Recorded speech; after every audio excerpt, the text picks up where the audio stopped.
Olá, turma! Tudo bem com vocês? A professora Cíntia aqui que fala, professora de História. Vamos desenvolver hoje a aula número 10 do nono ano. O tema da nossa aula é Revolução Russa, o Stalinismo, período que Stalin assume o governo da agora União Soviética. Os objetivos da aula são definir as principais características do período stalinista, explicar a coletivização forçada da agricultura, descrever as ações de Stalin para a repressão dos traidores, relacionar a arte ao processo de transformação e criação de uma nova cultura revolucionária. Então, vamos iniciar para a aula de hoje. Peguem o caderno de vocês para as anotações junto ao lápis, caneta e borracha. E, se necessário for, consulte o livro didático que também mostra esse assunto. Stalin no poder. O Stalin, ele era secretário-geral do Partido Comunista.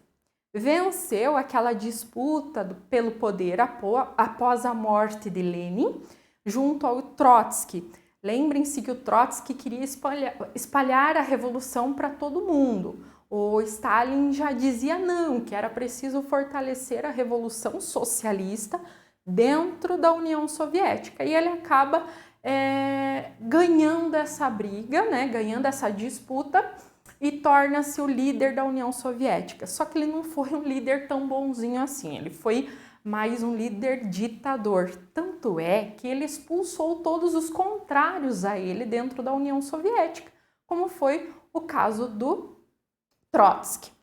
A ditadura stalinista ela vai ter início ali em 1927 e ela tem como característica uma brutal repressão aos opositores e o culto à personalidade de Stalin.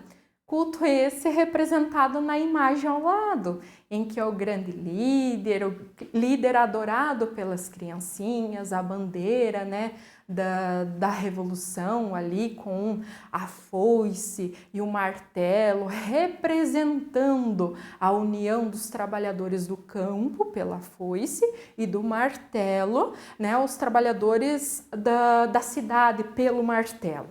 Muito bem. Stalin, ele substituiu a NEP que nós vimos na aula passada, que era a nova política econômica. Não tinha dado conta ali da crise econômica que estava na União Soviética. Então, ele substituiu por uma política baseada em planos quinquenais, ou seja, planos para 5 anos, com o propósito de restabelecer a economia da União Soviética.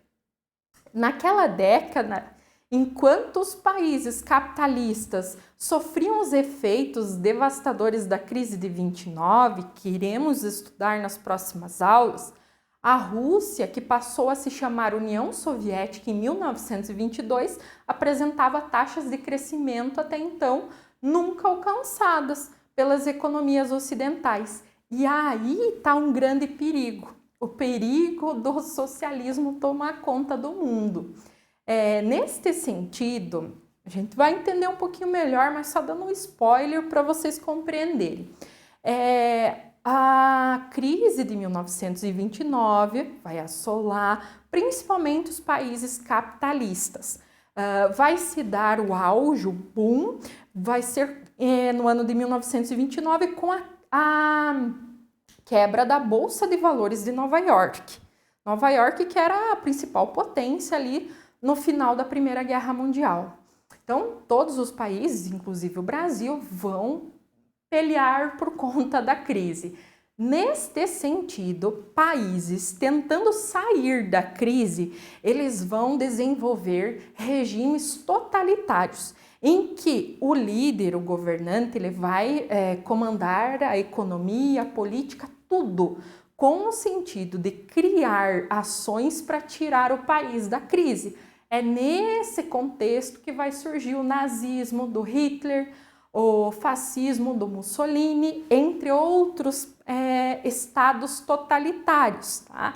E vai funcionar tão bem que o Hitler vai tirar a Alemanha do chão, que estava arrasada após Primeira Guerra Mundial, devido à assinatura do Tratado de Versalhes, até um dos fatores, vai tornar uma grande potência que vai liderar boa parte ali da Segunda Guerra Mundial. Então, neste sentido, vai funcionar.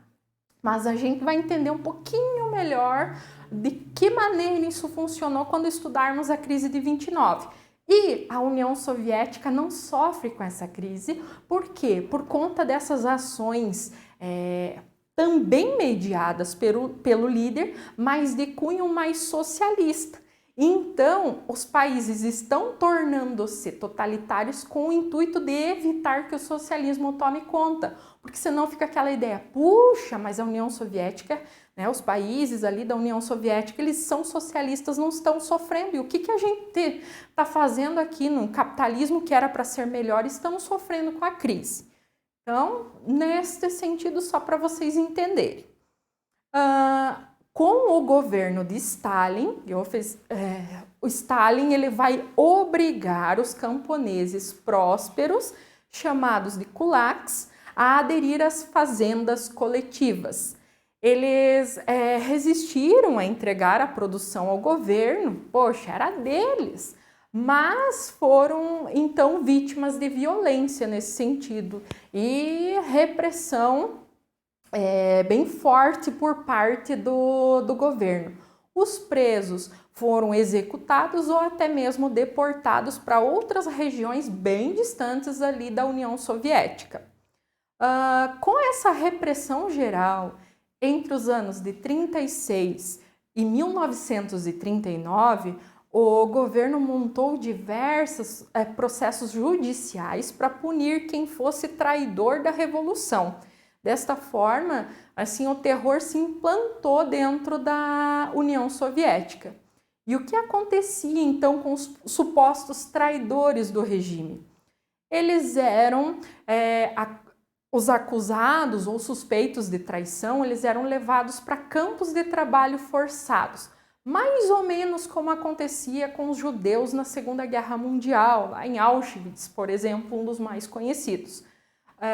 Acredita-se que 5 milhões de pessoas foram presas e cerca de 500 mil tenham sido executadas pelo regime de Stalin.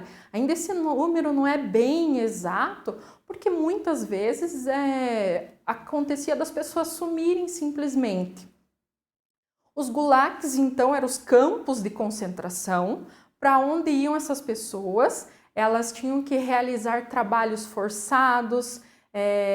Entre essas pessoas presas nesses campos de concentração, haviam presos comuns por assassinato, ladrões ou estupradores, mas também professores. Por quê? Porque estavam espalhando ideias contra o líder Stalin, membros de partidos contrários ao governo stalinista e cidadãos que protestavam contra o governo de qualquer maneira.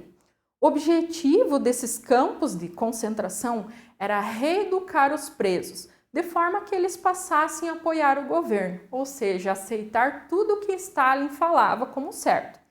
Ele acreditava que o trabalho forçado construiria uma nova sociedade baseada no socialismo. Aquela história do trabalho coletivo, pensar em todos, né? Redimiria os cidadãos, todos tidos como criminosos ou formando os novos homens. Para ele, os campos faziam parte de um sistema econômico, além de estar ajudando na produção e estar reeducando essas pessoas para tornarem-se, de certa forma, mais mansas em relação à autoridade de Stalin. Eles eram divididos em campos de trabalhos industriais e também trabalhos de construção para a União Soviética em si. Aqui nós temos um mapa de como que eles estavam divididos dentro da União Soviética, geralmente em lugares afastados da civilização e em regiões de péssimas condições climáticas. Lembrem-se, aqui nós temos um frio estrondoso. A arte na União Soviética. Falei para vocês que, de certa forma, a arte colaborou para essa visão do herói Stalin, de tudo está funcionando, tudo é bom, tem que continuar assim. Muitos socialistas acreditavam que a arte era parte do processo de transformação. Então, nas aulas de arte, quando a professora fala dos artistas, eles querem passar uma mensagem através da sua arte. E a arte na União Soviética era passar justamente dessa questão da visão heróica de Stalin, da União Soviética como um local assim bom de se viver, justo para todos. Artistas que defendiam a Revolução Socialista retratavam em suas obras a vida e as lutas dos trabalhadores e, ao mesmo tempo, criavam novas formas de expressão, diferentes e mais radicais que as tradicionais. Aqui demonstra, de certa forma, o trabalho, a questão da valorização desse trabalho. Ela era financiada e controlada pelo Estado. A arte deveria enaltecer a pátria soviética e representar apenas o mundo dos trabalhadores, sendo eles soldados em guerra, operários e camponeses fortes e felizes. Então, nada de mostrar trabalhador trabalhando demais, em situação assim desumana, de exploração, mas que o trabalho é algo que realmente dignifica o homem, que realmente traz essa felicidade e é bom para o coletivo. Manifesto por uma arte revolucionária independente. Então, esses artistas, junto a Trotsky, assinaram uma lei, um documento que defendia que a liberdade absoluta a todos os cientistas e artistas, ou seja, para que o Estado não interferisse mais na arte, para que eles pudessem criar e produzir sem nenhuma pressão por parte do governo, porque isso, de certa forma, era uma censura, porque só podia representar aquilo que o governo me deixava, o Estado me deixava, e realmente ela não demonstrava a realidade que estava acontecendo na União Soviética. Por quê? Quem falava contrário àquilo que o Stalin determinava como certo era preso, era levado para os campos de concentração. Então, nem tudo eram flores, nem todos os trabalhadores estavam bem. Então, eles tentaram, por meio desse documento, uma arte revolucionária independente. Com o governo forte e a economia poderosa, a União Soviética começou a se transformar numa potência que teria papel decisivo ali na Segunda Guerra Mundial. Tanto é que pós-Segunda Guerra Mundial, nós vemos o nascimento de duas grandes potências, Estados Unidos, do lado capitalista, e União Soviética, do lado socialista, do lado oriental e outra do lado ocidental.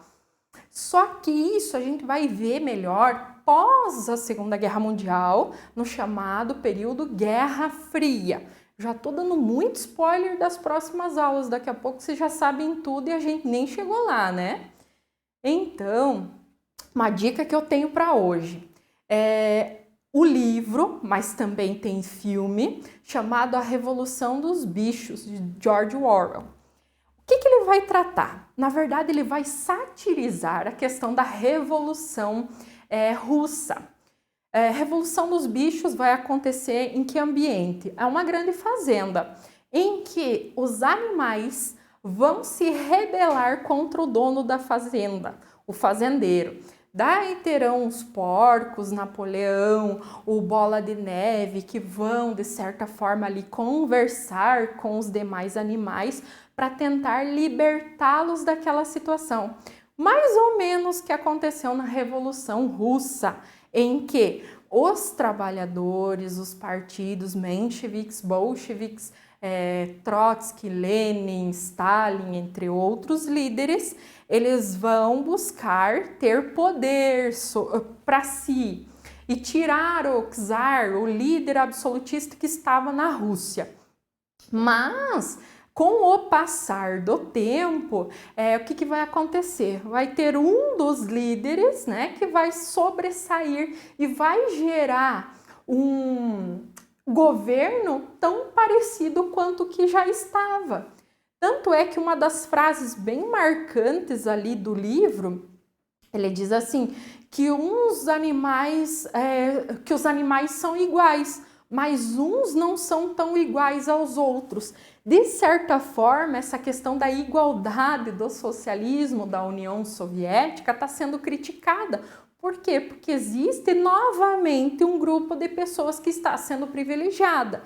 E é o que mais ou menos o George ele coloca no livro, que é muito legal de ler. Até eu diria, leiam o livro e não vejam o filme, mas para quem, eu não gosto de ler, então já começa pelo filme para você entender todo esse propósito, fazer essa ligação com a Revolução Russa, ok? A gente viu então sobre a Revolução, que tornou a União Soviética uma grande potência, mas no período stalinista a Revolução ela perdeu a essência, essa questão da valorização dos trabalhadores, de fazer um governo dos trabalhadores para os trabalhadores, buscando a igualdade dentro da sociedade. Isso não aconteceu muito ali no período stalinista, mas é mais ou menos esse processo que vai levar a União Soviética a tornar-se uma grande potência. Nas próximas aulas eu conto melhor para vocês. Agora a gente vai para a atividade, por isso é muito importante ter anotado todas as informações, perguntar depois para os professores que estão acompanhando vocês, tá ok? Um abraço a todos, uma boa semana e tchau!